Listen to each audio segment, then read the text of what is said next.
Eto pa mga bossing ko, ang isa sa mga pinakamaganda rin na dalahin natin kahit saan tayo magtungo. Kasi ito po ay isa po lang ginagamit na mga pampaswerte, lalo-lalo na ang bigas, hindi po ito nawawala mga bossing. Halimbawa, maglilipat tayo ng bahay.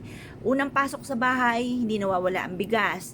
Ganon din po yung asin, tubig, at saka asukal.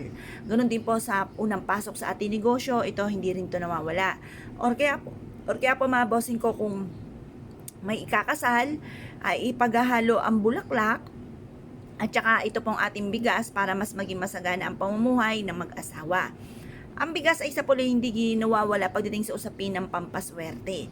Ngayon po mga bossing, tatambalan po natin ito ng bawang. Kasi ang bawang ay isa sa mga blockbuster na pinaniniwalaan na napakaswerte mga bossing. Ito ay mabisang tambalan mga bossing ko na mabilis sumatak ng swerte lalo na sa pera. Kung naniniwala ka at nais po na lumebel up ang inyo pong swerte, ito isa sa mga pinaka-the best na dapat ay meron po tayo. Makakatulong po ito upang sa ganon ay magtuloy-tuloy ang pasok ng swerte. At siksik-liglig at umabot maraming blessing ang dumating. Ngayon pa mga bossing, kung ikaw ay mahilig sa mga pampaswerte, very good po yan. Pero syempre, ito ay isang kap lamang para tayo maging matagumpay. Ang numero 1 po niyan, sipag at tiyaga at pananalig sa mahal ng Panginoon para kaagad nating makamit ang ating mga pinapangarap. At dahil sa akong nakaranas ng ganyan, masipag naman ako, matyaga ako, hindi ako nakakalimot magdasal.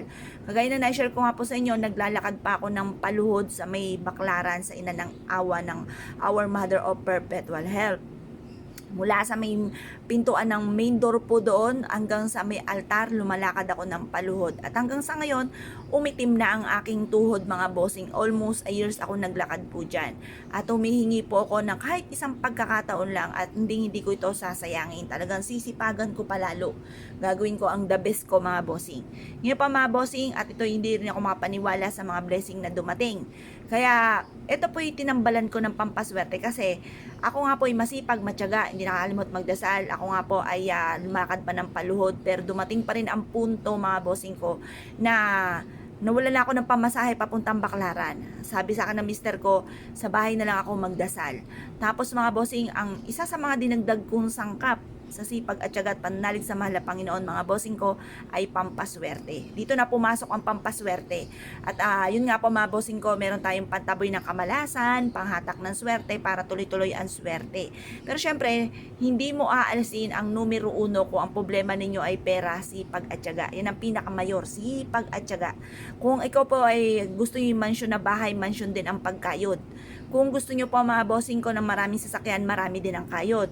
Ngayon po mga bossing, magsimula tayo sa sipag at tiyaga, diskarte, pananalig sa mahal na Panginoon at pampaswerte.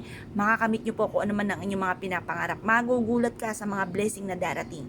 Kung isa ka sa mga naniniwala, dalhin nyo ito palagi mga bossing. Simple lang naman, kukuha ka lang sa bigasan ninyo ng konting bigas, tapos kukuha lang din ikaw ng sariwa na bawang. At ito po ay pagsasabayin ninyo. Tapos magwi-wish ka bago umalis ng inyong tahanan. Magdadasal ka, nagabayan po kayo. At kayo po iswertihin kung saan man kayo tutungo. Ganun lang naman po mga bossing. At ugaliin nyo po yan ang pagdadasal. Ngayon po mga bossing, kung kayo ay naniniwala at nais po itong gawin, asya mga bossing ko, good luck po sa inyo po lahat.